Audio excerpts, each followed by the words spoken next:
আমাৰ এই চিন্তামণি গড়েদিয়ে আপোনাৰ স্কুলীয়া ছাত্ৰ ছাত্ৰী আৰু আমাৰ কাষতে আছে আপোনাৰ ত্ৰিপমীয়া আয়ুষ্মান আৰোগ্য মন্দিৰ আৰু আমাৰ কাষতে আছে শিৱ মন্দিৰ মছজিদ।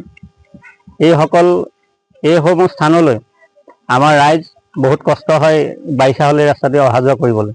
সেয়েহে আমি অখিল গগৈ ডাঙৰীয়াক অনুৰোধ জনাইছোঁ, আমাৰ এই পথটি সম্পূৰ্ণভাৱে নিৰ্মাণ কৰি আমাৰ ৰাইজৰ যাতায়াতৰ বাবে সুচল কৰি দিব বুলি আমি আশা কৰিলোঁ। আমাৰ যিজন পুৰণা আমগুৰি সমষ্টিৰ বিধায়ক, তেওঁ শাসকীয় পক্ষত থাকি মিত্ৰজোঁটত থাকিও তেওঁ যেনেধৰণে আমাৰ এই অঞ্চলৰ উন্নয়নমূলক কাম সাধন কৰিব লাগিছিল, ঠিক তেনেধৰণে তেওঁ একো কৰিব নোৱাৰিলে। আমি ভাবিছোঁ আমি তেখেতৰ পৰিৱৰ্তে আমি এইবাৰ পৰিৱৰ্তনৰ আশা কৰিছোঁ। আমাৰ শিৱসাগৰ সমষ্টিত আমি এজন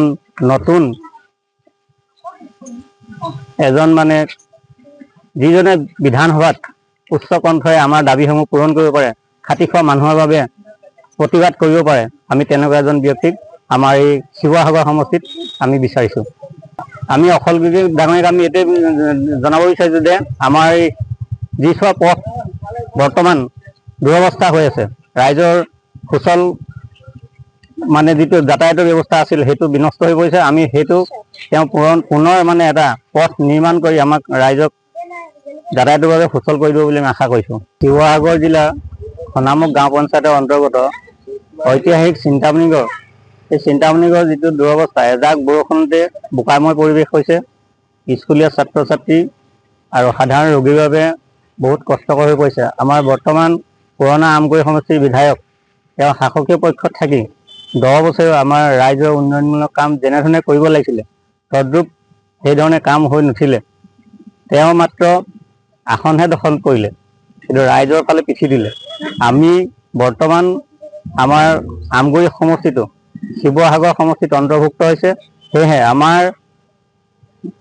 শিৱসাগৰ সমষ্টিৰ বিধায়ক অখিল গগৈ ডাঙৰীয়াদেৱক আমাৰ অনুৰোধ, এই ৰাস্তাটো তেখেতে সম্পূৰ্ণভাৱে নিৰ্মাণ কৰি ৰাইজৰ যাতায়াতৰ বাবে সুচল কৰি দিব বুলি আমি আশা কৰিছোঁ।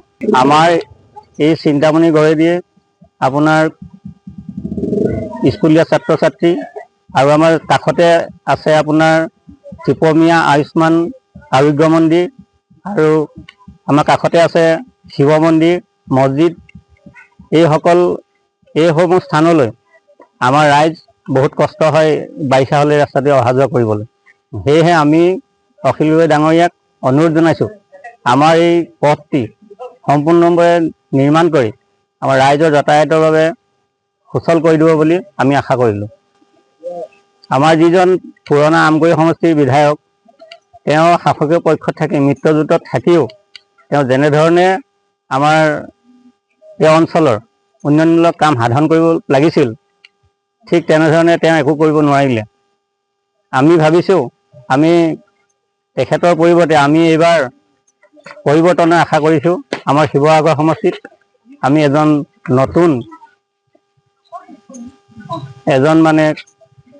যিজনে বিধানসভাত উচ্চ কণ্ঠৰে আমাৰ দাবীসমূহ পূৰণ কৰিব পাৰে, খাতি খোৱা মানুহৰ বাবে প্ৰতিবাদ কৰিব পাৰে, আমি তেনেকুৱা এজন ব্যক্তিক আমাৰ এই শিৱসাগৰ সমষ্টিত আমি বিচাৰিছোঁ। আমি অখিল গগৈ ডাঙৰীয়াক আমি এইটোৱে জনাব বিচাৰিছোঁ যে আমাৰ এই যিছোৱা পথ বৰ্তমান দুৰৱস্থা হৈ আছে, ৰাইজৰ সুচল যিটো যাতায়াতৰ ব্যৱস্থা আছিল সেইটো বিনষ্ট হৈ পৰিছে। আমি সেইটো তেওঁ পুনৰ এটা পথ নিৰ্মাণ কৰি আমাক ৰাইজক যাতায়াতৰ বাবে সুচল কৰি দিব বুলি আমি আশা কৰিছোঁ।